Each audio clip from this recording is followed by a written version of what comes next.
So when all this started, we weren't sure how the pandemic was going to affect animal shelters. And we soon realized that we would have to close the shelter due to the fact that we had to, abide by the governor's orders and keep everyone safe. We've had a great network of people from the community who have stepped up to foster, in addition to the ones we already had for fostering.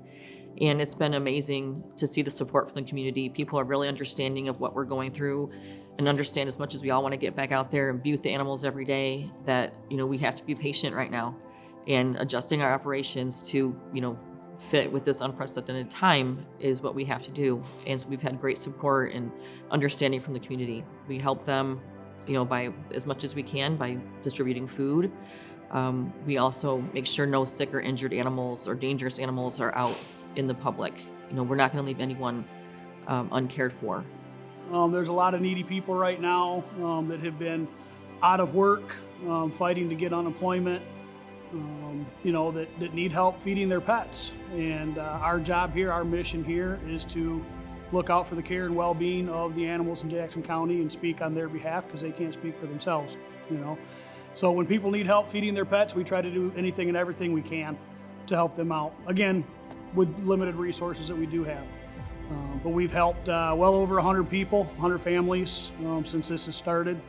And it's been very well received. We've had donations come in to help us, sustain this program. So anybody that wants to donate, please reach out to us, and we would love to have those donations. If we have animals that are sick or injured or maybe too young to be adopted that time, instead of leaving them sit in the shelter for a long period of time, we try to look for foster homes. It makes them more comfortable, it helps them heal faster, it's less stressful, and it opens up space in the shelter for animals that are ready for adoption right now.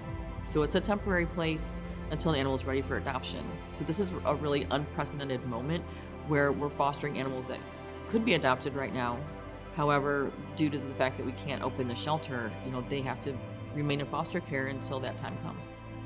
Well, I figured I have a pretty good situation where I have a fenced-in yard and everything, and I love dogs so much. I've always had dogs growing up, and I just thought it'd be a cool opportunity to do something good, especially right now when there's so much chaos happening with the pandemic and everything.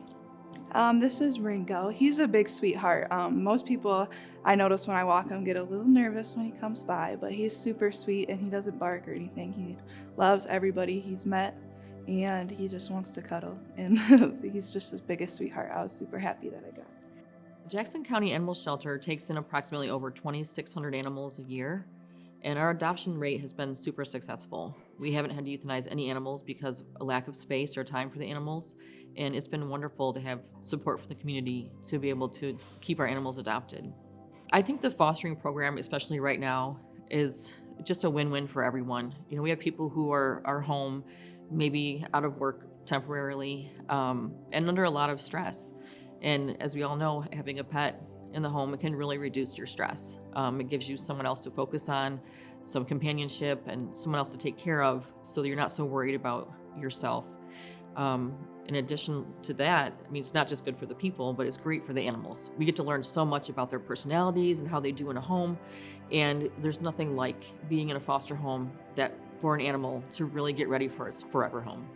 One of the common things I hear is they've never had to ask for help before, and they're looking forward to donating back to the food bank, once they get back on their feet and get back to work. A lot of people have made that statement, but you'll see me again bringing food in, but they're just very gracious that we were here to help them when they did need it. I think if you love animals and you love dogs and you're willing to be patient with them and let them warm up to your home and everything, they just want to be in a home and loved by somebody. We don't know exactly when this is going to end. We want to make sure that we're supporting our community through the duration of this pandemic, and making sure that no one has to surrender an animal or is worried about feeding their own family or feeding their animals. So we want to make sure that we're providing that service as long as this takes. So any donation of dog food, cat food, or litter, any financial donations toward medical care, those are our two biggest needs right now, in addition to the being able to foster. If you don't have the ability to donate, if you have time and you want to foster, we'd love to have you. This is our passion. This mission is our passion. It's what we love to do, is to help people and help their animals. So, and the food bank just gives us another opportunity, you know, to bond with our community and to help people in need. This is going to change our society. You know, this pandemic is definitely going to change our society. I think it's going to bond us a little bit closer together, and already has. You look at your neighbor a little differently that needs help, and you're a little more willing to help and overcome maybe some petty differences that you've had, you know, over the years. So I think it's going to make us a stronger community. Hopefully everybody sees that, and they can put, you know, their personal feelings and politics aside and be true Americans, you know, and be good neighbors to each other. I think we're going to really see at the end of this that the way that people came together at this time, we're going to remember it as a very uncertain time where we had never done anything like this before and weren't sure which direction to go. But the direction that we're moving in, it shows that, you know, everyone came together to do what needed to be done for the animals, which is what, you know, we want to do every day in our community. And this just proves that that's what we do in Jackson County. You know, we take care of others that need taking care of. And you can see that by the number of fosters and the people that are still donating. And it's a wonderful moment to see, you know, that true companionship and sense of community that we have in Jackson County.